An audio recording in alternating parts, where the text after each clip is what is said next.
আসসালামু আলাইকুম রহমতুল্লাহি ওবরকাতুহ। সম্মানিত দর্শক, অতি সম্প্রতি ভারতের প্রধানমন্ত্রী মিস্টার নরেন্দ্র মোদী তিনি আমেরিকা সফর করেছেন এবং একই সঙ্গে তিনি ফ্রান্সও সফর করেছেন। দুটো সফরের বহুমুখী তাৎপর্যতা রয়েছে। প্রথম তাৎপর্যতা হলো তিনি ফ্রান্সে গিয়েছেন, ফ্রান্সের সঙ্গে সাম্প্রতিক সময়ে ভারতের ব্যবসা বাণিজ্য যেভাবে বৃদ্ধি পেয়েছে, একইভাবে যিনি এখন ফ্রান্সের প্রেসিডেন্ট রয়েছেন ইমানুয়েল ম্যাক্রো, তিনি মিস্টার নরেন্দ্র মোদীর অত্যন্ত ঘনিষ্ঠ বন্ধু এবং তাকে ফ্রান্সের যে প্রেসিডেন্টের বাসভবন এলিসি প্রাসাদ, সেখানে নরেন্দ্র মোদীকে যে ঐতিহাসিক সংবর্ধনা দিয়েছে, সেই সংবর্ধনার ইতিহাস নিকট অতীতে নেই।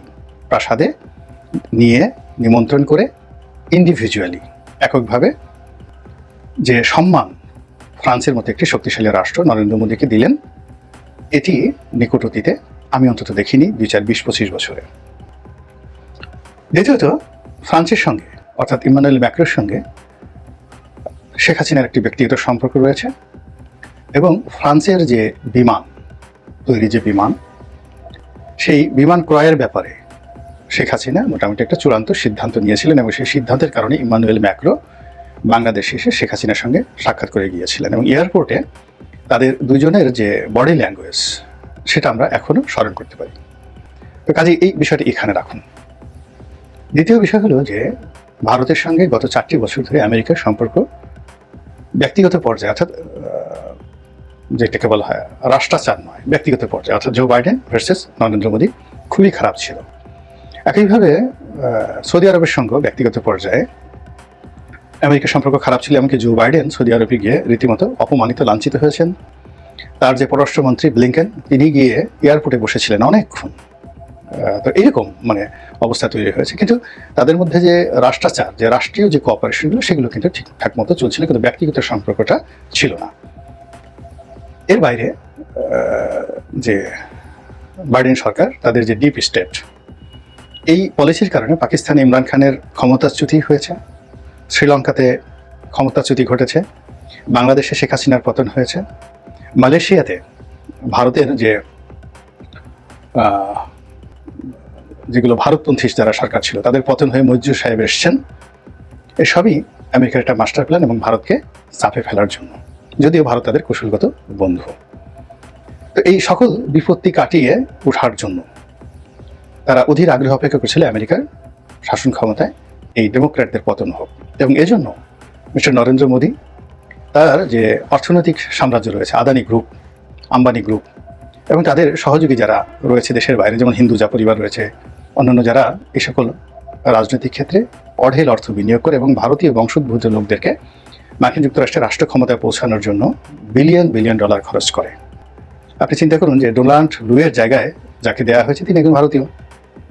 তুলসী গ্যাবার্ডের কথা আপনারা সবাই জানেন। তো এর পিছনে ভারতের একটা দীর্ঘমেয়াদী পরিকল্পনা থাকে এবং সেই কাজ করে কিন্তু তারা সফল হয়েছে। এবং সফল হওয়ার পরে মিস্টার ডোনাল্ড ট্রাম্প, যিনি আওয়ামী লীগের প্রতি সহানুভূতিশীল, শেখ হাসিনার সাথে ব্যক্তিগত সম্পর্ক এবং নরেন্দ্র মোদীর সাথে, পুতিনের সাথে একেবারে ওহি নকুলের যে উল্টো, আম দুধের মতো সম্পর্ক, তো সেই বন্ধুর সঙ্গে তিনি সাক্ষাৎ করতে গেছেন এবং সেখানে নজিরবিহীন তাকে সংবর্ধনা দেওয়া হয়েছে। এবং সেই সংবর্ধনার একটা video footage mister Donald Trump তার নিজস্ব যে ফেসবুক পেজ এবং টুইটার, সেখানে তিনি নিজে শেয়ার করেছেন। তো বোঝার চেষ্টা করুন এটা কতটা গুরুত্বপূর্ণ। একদম বিহাইন্ড দ্য সিনারিও, হোয়াইট হাউসের অভ্যন্তরে যে ঘটনাগুলো ঘটেছে, এরকম একটা দৃশ্য তিনি তার ফেসবুকে দিয়েছেন। তো এই সকল দৃশ্যের পাশাপাশি একটা সংবাদ সম্মেলন, সেটাও একটা ব্যতিক্রমধর্মী সংবাদ সম্মেলন। সেই সংবাদ সম্মেলনে ভারতীয় একজন সাংবাদিকের প্রশ্নের জবাবে মিস্টার ট্রাম্প যে কথাগুলো বলেছেন, সেই কথার সাদামাটা উত্তর হলো যে বাংলাদেশের বিষয়টি আমি প্রধানমন্ত্রী নরেন্দ্র মোদীর হাতে ছেড়ে দিলাম। এর কারণ হলো তিনি বাংলাদেশের বিষয়টি জানেন এবং দিল্লি গত 100 বছর ধরে, মোর দেন 100 ইয়ার্স ধরে, এই বাংলাদেশ এবং অন্যান্য অঞ্চলে, ওই অঞ্চলে যে রাজনীতি, তাদের ক্ষমতার পট পরিবর্তন, ডিপ স্টেট তৈরি করা, এই সমস্ত বিষয়ে তাদের স্টাডি রয়েছে, অভ্যাস এবং তারা জানেন। একেবারে সত্য কথা। তো এই কথা নিয়ে আমাদের বাংলাদেশে যারা লোকজন আছেন মোদী বিরোধী, শেখ হাসিনা বিরোধী, তাদের বক্তব্য হলো একেবারে মোদীকে বার দিয়ে দেওয়া হয়েছে। গাদা গিয়েছিলেন যেভাবে বড় আশা করি, বড় গলা নিয়ে, যেখানে সরাসরি তিনি একেবারে শেখ হাসিনার মতো স্পষ্ট ভাষায় বলবেন যে আমি এটা করবো, ওটা করবো, হ্যাং করবো, ত্যাং করবো, কিন্তু বাস্তবে তিনি একেবারে মোদির গালে থাপ্পড় মেরে দিলেন। তো এই আমরা বলছি। আবার অন্যদিকে আওয়ামী লীগের যারা লোকজন আছে তাদের মধ্যে রীতিমতো উল্লাস তৈরি হয়েছে। এবং আপনি যদি ভারতীয় পত্রপত্রিকা, যারা ইউটিউবার রয়েছে এবং সোশ্যাল ইনফ্লুয়েন্সার রয়েছে, আমি দৈনিক 3টি ভিডিও করি। তা আমি 3টি ভিডিও করি, গড়ে এই 3টি ভিডিও 24 ঘন্টায় 8 থেকে 9 লাখ লোক দেখে। অন অ্যাভারেজে মাসে 1 কোটি থেকে 1.5 কোটি লোক আমার এই চ্যানেলে দর্শক, গত 1 বছর ধরে অন অ্যাভারেজে। কিন্তু যেখানে মাসে আমার 1 কোটি থেকে 1.5 কোটি, ভারতের এরকম অনেক জনপ্রিয় ইউটিউবার রয়েছেন যাদের এক একটা ভিডিওতে 1 মিলিয়ন ভিউ হয়। তো তারা যখন কোনো একটা কন্টেন্ট তৈরি করেন, সেটা গ্লোবালি ইংরেজিতে অনুদিত হয়, বিভিন্ন ভাষায় যায় এবং বিশ্বের ক্ষমতার যে সকল কেন্দ্র রয়েছে সেখানে অটোমেটিক চলে যায়। তো সেই সকল জায়গাতে রীতিমতো খুশির বন্যা বয়ে যাচ্ছে। এবং তারা তথ্য এবং প্রমাণ সহকারে যেভাবে বলার চেষ্টা করছেন যে এই বৈঠকের মাধ্যমে আওয়ামী লীগের ক্ষমতা আসার এই লক্ষণ ফুটে উঠেছে এবং ডক্টর মোহাম্মদ ইউনূসের জন্য আগামী দিনগুলো কিভাবে করুণ পরিণতি বয়ে নিয়ে আসবে, এই সকল বিষয়ে তারা যে প্রচারণা চালাচ্ছে, সেই তুলনায় ডক্টর মোহাম্মদ ইউনূসের পক্ষের লোক বা বাংলাদেশ সরকারের পক্ষের লোক যারা বিবৃতি দিচ্ছেন বা কথাবার্তা বলছেন, তাদের দর্শক, তাদের অবস্থা এবং তাদের বক্তব্যের যে গ্রহণযোগ্যতা আন্তর্জাতিক অঙ্গনে বলতে গেলে শূন্য। এখন আমার বক্তব্য কয়জন শুনেন আমি বলতে পারবো না, বা এই বক্তব্যের যে কোয়ালিটিটা, এটা ট্রেন্ডিং হয় ইউটিউবের মাধ্যমে, সেটা ইউটিউব কীভাবে এটাকে ট্রেন্ড করছে এটা ইউটিউব বলতে পারবে। কিন্তু ধরুন বাংলাদেশের অনেক ইউটিউবার রয়েছে যখন আমার চেয়ে 100 গুণ তাদের যাকে বলা হয় ভিউ হয়। আমি একটা কন্টেন্ট যদি 1 লাখ হয়, তাদের হয়ে যায় 10 লাখ। আমি যদি মাসে 3টা ভিডিও, দৈনিক 3টা ভিডিও করি, তারা ওইভাবে 3টা ভিডিও করলে তাদের 30 লাখ হয়ে যায়। তো কিন্তু ইউটিউব ট্রেন্ডিংয়ে দেখা গেল যে তাদের যে কন্টেন্ট, সেই কন্টেন্টের যে ভ্যালু, এটি যাকে বলা হয় আমার চাইতে 100 গুণ নিম্ন পর্যায়ের। অনেকে বিজ্ঞাপনই দেয় না। এবং এই ট্রেন্ডিংয়ের ফলে কি হচ্ছে, যে সকল কৌশলগত জায়গাতে এই অটোমেটিক্যালি স্বয়ংক্রিয়ভাবে ইউটিউবের ভিডিওগুলো সিদ্ধান্ত গ্রহণ করার ক্ষেত্রে জাতিসংঘ থেকে শুরু করে বিশ্বের সকল জায়গাতে, সেই সকল জায়গাতে যেভাবে চলে যায় অটোমেটিক স্বয়ংক্রিয়ভাবে, সেইভাবে ওই যে যাদের প্রচুর ভিউ হয় তাদের কন্টেন্টগুলো কিন্তু যায় না। অনেক ধর্মপ্রচারক আছেন যারা একটা স্ট্যাটাস দিলে মুহূর্তের মধ্যে 4 লাখ 5 লাখ লাইক হয়ে যায় 1 ঘন্টা 1.5 ঘন্টাতে, কিন্তু ফেসবুকের ট্রেন্ডিংয়ে তারা ওই গুরুত্বপূর্ণ জায়গাতে পড়ে না। আবার দেখা গেল যে একজন গুরুত্বপূর্ণ ব্যক্তি যিনি একটা ফেসবুকে স্ট্যাটাস দিলে সেই সারাদিন বসে 100টা লাইক আসে, কিন্তু সেই লাইকটি ট্রেন্ডিংয়ের কারণে, ইউটিউবের ট্রেন্ডিংয়ের কারণে, ফেসবুকের ট্রেন্ডিংয়ের কারণে মুহূর্তের মধ্যে সেটা হোয়াইট হাউসে কিন্তু চলে যায়। আমি নিজে এখানে অবাক হয়ে গেলাম যে আমার যে দর্শক এবং আমার যে রেভিনিউ এখান থেকে আসে, তার বেশিরভাগ আসে ইসরায়েল থেকে। এখন আমি নিজে অবাক হয়ে যাই যে ইসরায়েলের লোকজন আমার কথা কিভাবে শুনে, কেন শুনে, তারা বাংলাদেশের ব্যাপারে তো ইন্টারেস্ট কেন?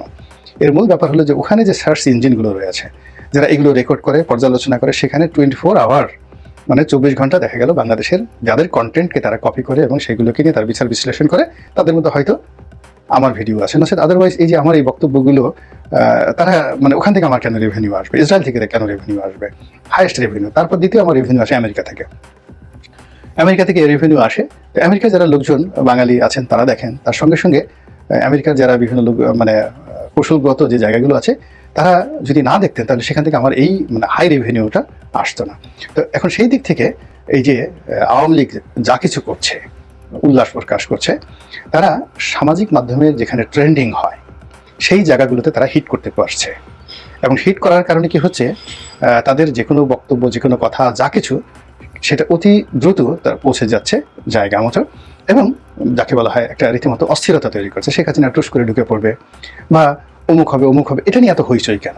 আর হয় রাজ, আমাদের দেশে আমরা নিজেরা যে বিষয়গুলো নিয়ে হইচই করছি, আজকে এটা হচ্ছে, কালকে ওটা হচ্ছে, ভারত চলো, দিল্লি চলো, ইনকলাব জিন্দাবাদ, এগুলো কেন আন্তর্জাতিক অঙ্গনে, দেশের বাইরে এগুলো নিয়ে একটা টু শব্দ হয় না কেন? কেন এই জিনিসগুলো নিয়ে দিল্লিতে একটা টু শব্দ হয় না? তো এই বিষয়গুলো বুঝতে হবে। এবং সেই কারণে কি হচ্ছে, এই যে নরেন্দ্র মোদী এবং ডোনাল্ড ট্রাম্পের যে বৈঠক এবং সেখানে যে বক্তব্য, সেই বক্তব্যের অন্তর্নিহিত যে বিষয়গুলো, এই বক্তব্যের ইতিহাস, সামনের পিছনের ঘটনা এবং পারিপার্শ্বিক যে বিষয়, সেই বিষয়গুলো সরকারকে মূল্যায়ন করতে হবে। আমরা যারা কন্টেন্ট তৈরি করি আমাদেরকে মূল্যায়ন করতে হবে। তাহলেই হয়তো দেখা যাচ্ছে যে আগামীতে আমেরিকা সংক্রান্ত, কূটনীতি সংক্রান্ত, তারপরে যে এখন যে এনজিও গ্রাম সরকার বলা হয়, এনজিও ব্যাক্ট সরকার বলা হয়, গ্রামীণ ব্যাংকের সরকার বলা হয়, তার সঙ্গে ডোনাল্ড ট্রাম্পের কী রাগ আছে, কী বিরোধ আছে, তিনি হঠাৎ করে কেন ইউএসএইডের মাধ্যমে বাংলাদেশে যে সকল সাহায্য আসতো এর মধ্যে রোহিঙ্গাদের জন্য খাদ্য বাবদ যে টাকা আসে এই টাকাটা ছাড়া সব সাহায্য বন্ধ করে দিয়েছেন। ফলে আমেরিকার মদতপুষ্ট যে সকল এনজিও ছিল, পরিবেশবাদী এনজিও হোক বা ধরুন এই যে বিভিন্ন সভা সমিতি সেমিনার করে বড় বড় অর্থনৈতিক বক্তব্য দেয়, বিশাল ভুঁড়ি বানিয়ে ফেলেছে, এগুলো দেখবেন আগামী 4-5 মাসের মধ্যে সবগুলোর ভুঁড়ি একদম শুকিয়ে হাড্ডিসার হয়ে গেছে। এগুলোর কারণ খুঁজে বের করতে হবে এবং কারণ খুঁজে বের করে আমরা যদি সিদ্ধান্ত নিতে পারি এবং রাজনৈতিক মতামত প্রকাশ করতে পারি এবং রাজনীতি করতে পারি, তাহলেই হয়তো আমাদেরকে মোদি আর ডোনাল্ড ট্রাম্পের যে বক্তব্য সেটি নিয়ে মাথা ঘামাতে হবে না। আমরা নিজেরাই নিজেদের ব্যাপারে সিদ্ধান্ত নিতে পারবো। অন্যথায় অতীতের মতো আমাদেরকে দিল্লিমুখী হতে হবে, অতীতের মতো আমাদেরকে আমেরিকামুখী হতে হবে, অথবা রুশ ভারতের দালাল হয়ে আমাদেরকে বাঁচতে হবে। আল্লাহ আমাদের সবাইকে হেদায়েত দান করুন এবং হেফাজত করুন। আসসালামু আলাইকুম ওয়া রাহমাতুল্লাহি ওয়া বারাকাতুহু।